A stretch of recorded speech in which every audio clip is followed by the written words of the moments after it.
આજે સવારે ભારતીય શેર બજાર આંશિક સુધારા સાથે ખુલ્યું હતું, પરંતુ ત્યારબાદ શેર બજારમાં ભારે કડાકો જોવા મળ્યો। સેન્સેક્સમાં 350 થી વધુ પોઈન્ટનો કડાકો, જ્યારે નિફ્ટીમાં 100 થી વધુ પોઈન્ટનો કડાકો નોંધાયો।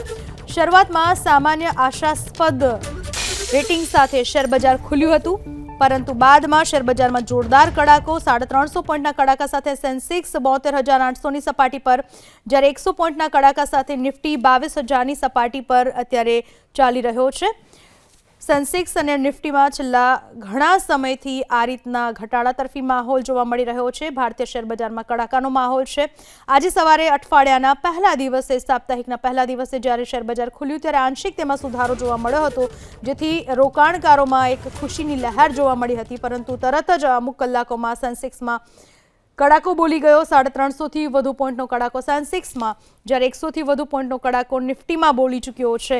350 પોઈન્ટના કડાકા સાથે અત્યારે નિફ્ટી 350 પોઈન્ટના કડાકા સાથે સેન્સેક્સ 72,800ની સપાટી ઉપર છે, જ્યારે નિફ્ટી 22,000ની સપાટી પર ચાલી રહ્યો છે।